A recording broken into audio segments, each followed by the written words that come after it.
Hi, this is English with Angie, and for today, we're going to focus on tree diagramming. If you are a beginner, this video is perfect for you as we are going to actually look at it part by part. But if you are already familiar with the noun phrase diagramming, well, this might serve as a review for you. So, let's start.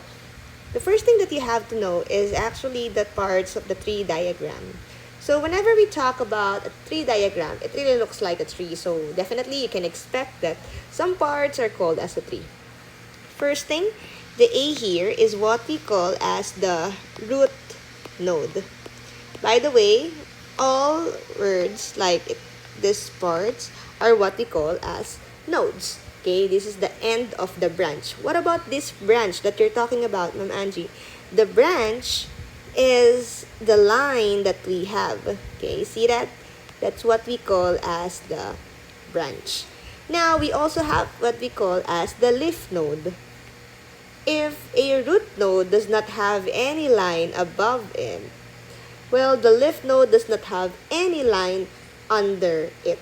So, for example, under the C, we have the D, and under the D, there's no other words below it. Therefore, this is what we call as the leaf node. Okay? Then, we also have what we call as the terminal and the non-terminal node. So, when we talk about the terminal and non-terminal node, terminal node is any node with no branch under it. Okay, so therefore, parang siyang leaf node. And then non-terminal node, any node with a branch under it. So here, the letter C or the C node will be our non-terminal node because there's something below it. Okay? Another thing you have to remember, another name we can call the letter A is what we call as the mother node. Yes, you hear me right? As in mother. Therefore, if there's a mother, there's also what we call as the daughter. I put a line there so that we will know that B and C are sisters node. Okay? Sister node. They are relatives. So, that's what you just have to remember. Okay? So, mother because she is the one who actually started everything. And then there's a daughter. And then, mom, is there a granddaughter? No, there's none. Okay? So, here what will happen, under this line, we have now as the mother node. The letter C can be a mother node for letter D. Here, the D will be the daughter node of C. Okay, so I hope you learned something about that. Okay, so those are some terms that maybe I'm going to look or say while we are discussing things. Okay, so now let's proceed to the basic thing that we have to know once we do our T diagramming. First and foremost, it's very crucial that you know the formula, that you have the copy of the formula, and that's what we're going to focus first. So, we start with a sentence, and it's represented as letter S. S, sentence. And there are two parts or two options to do a sentence. Possibility, there could be a subject, and then a predicate, because a sentence consists of a subject and a predicate, or it's possible that it could be a sentence modifier raised to the nth power and an S core. So there are only two options to create a sentence, either a subject and predicate or sentence modifier plus S core. Okay. And then under the S core, you have there again subject and predicate. Okay, so for example, we use this word or this sentence that I have here. Okay, oh, sorry. Yan. Indeed, I like it. So, if we look at the sentence, it does not really start with a subject. That's the time that it will be a sentence modifier because the word indeed actually modifies the sentence, I like it. So, In this case, it will be S.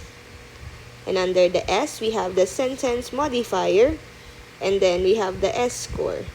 So the sentence modifier here, it's not yet finished. So we're going to use a triangle. It's indeed. And then I like it. So we have the subject here and a predicate. And then we have the subject, I. And then we have the predicate, like it. Okay? So that's how we put it. Because there is a sentence modifier indeed. But if ever you have a simple word, just like the word I like it, and no indeed, wala siyang anything before the sentence, therefore, we're just going to use S. And under the S, we have the subject, and then the predicate, then we have the I, and then like it. Okay? As simple as that. So that's what you're going to do for that, in that case. And then, another thing, after we're done with the sentence, okay, nawawala ang aking sinusulat. Okay. We now proceed with the subject. Okay. So, under the subject, we have here the NP, which means noun phrase. Okay? That's it, the noun phrase. And under the noun phrase, wala nang iba. All you have to write there is noun phrase. And then under the noun phrase, that's where we have a lot of formula to remember. I taught my students two basic things. The first one, there's a possibility that there is a det, which means determiner raised to 3, meaning there is a maximum of 3 determiner in a sentence. And then an adjectival phrase, and then a noun. Okay, it's very crucial to have a noun. It is a requirement. If you will notice, the others, the det and adjectival phrase is in parentheses.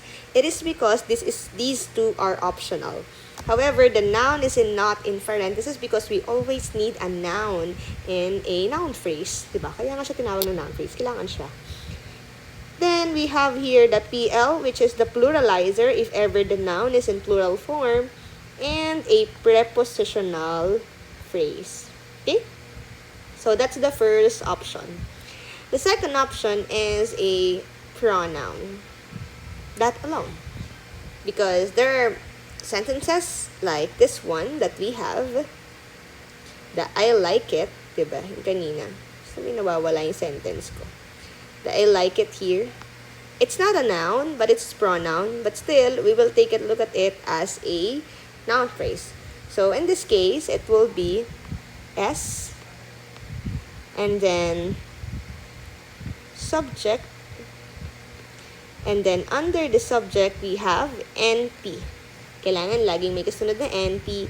And under the NP, we have the pronoun. Okay, because it's I. And that's where you put the letter I. Okay, so that's how it is. If you will see, the S here serves as our mother node. The subject here is the daughter node of S. And then here, the branches, the lines that we have, and then the I is our leaf node. Mother node or root node, yung tawag sa S. So, that's how you put it that way. Okay. Now, I'm going to teach you another thing that I haven't discussed yet in class, which is the NP bar. Yan. Oops. NP bar. Yes. That's how it is. So, when you look at that, the NP bar plus, meron siyang kadugtong, it could be an NP,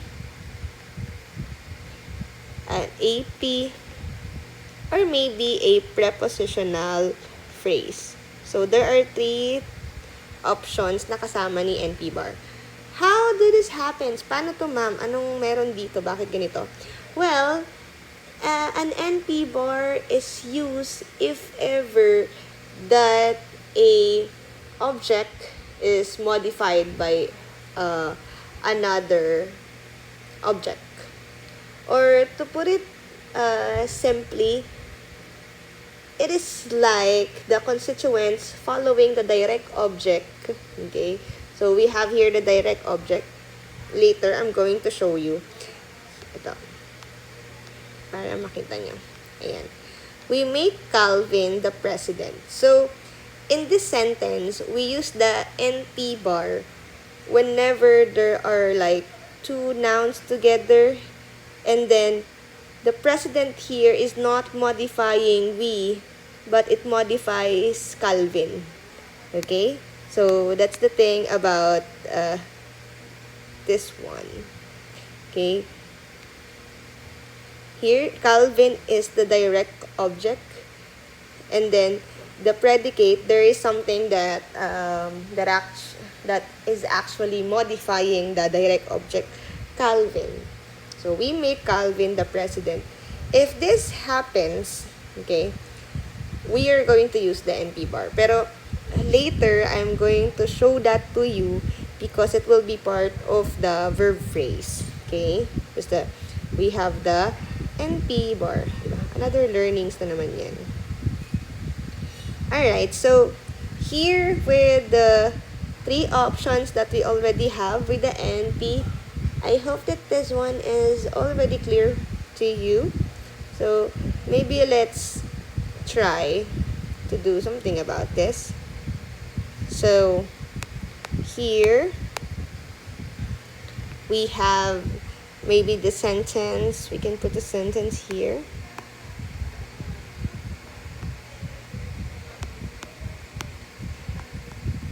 The three amazing daughters of the family. Okay, so look at that sentence and following the format that we have, which is this one. Okay. And then, pero dapat pala dito ko na lang siya nilagay, di ba? Pinahirapan ko pa yung sarili ko. Okay, again, I'm going to write the sentence para mas malinaw. The three daughters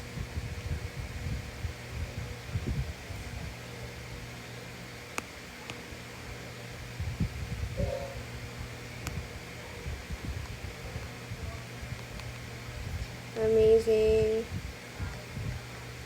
daughters of the family. Okay, so here we have the three amazing daughters of the family. In this case, we do have the noun phrase, and it's not yet a sentence, so I was wrong there, sorry. The three amazing daughters of the family are going home, for example. So, we have to identify first where is the noun phrase here. So, in order for you to easily identify where are the noun phrase or where is the noun phrase, you have to look first where is the verb. So, in this case, the verb is the word are. So, therefore, the words before the are is considered as or are considered as part of the noun phrase. Okay? So, this is the first thing that we have to diagram first. So, we have here the subject, and then under the subject, the sentence rather, and then under the sentence, we have the subject and the predicate. So, the predicate here are going home. This one is still in triangle because it's not yet done, but in the subject part, we're going to finish that. So, for the subject, we have, again, under the subject, it's crucial to put NP. Under the NP, we have first, okay, you have to identify, is it a pronoun? No, it's not a pronoun. So, definitely, we're not going to use this. Is it a noun phrase and another noun phrase? Of course not, so it will not be this. So definitely it will be the first one. Okay, so does it have a determiner? The. Yes, it has. It is rather a determiner. So you put here that. And the is considered as article. And you put the. Okay? So that means article and the. Tree. How about the word tree? Well, the tree here serves as a quantifier. So, still have here the that. Quant means quantifier, and then tree. Then we have the word amazing. This time, the word amazing is no longer a determiner. It serves as our adjectival phrase. So, we're going to put here adjectival phrase. Under adjectival phrase, we have an adjective. Okay. And under the adjective, we have amazing. Okay. By the way, just tell you here, the adjectival phrase is consists of, okay, this one, an intensifier. Okay, it's possible that it has an intensifier and then an adjective. Then it's also possible that it has a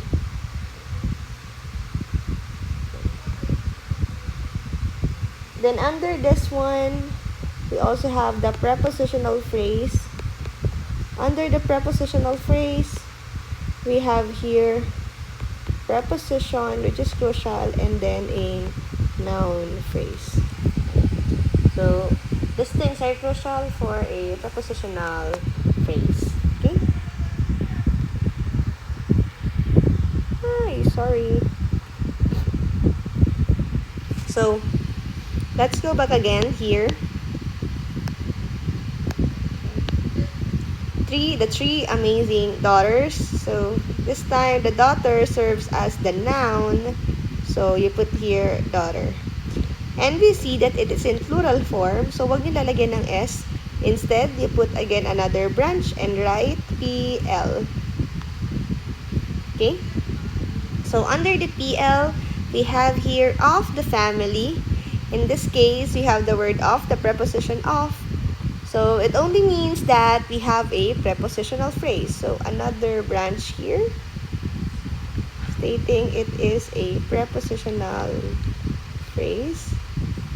So, under the prepositional phrase, we have preposition of, and then the noun phrase, which is determiner, art, oh my goodness, art, the, and then we have the noun, family. Ayan. So, this is how we actually create our noun phrase. Okay? So, I hope that it helps you be aware of our phrases. Oh, I actually forgot to write here or to insert here. I'm so sorry. This one, meron pala siyang prepositional phrase dito. I just forgot. Ayan. Possible kasi na meron siyang prepositional phrase. Yan. So, yeah. I hope that helps kahit medyo nababoy-baboy ko na to. Pero, that's how we're going to write it.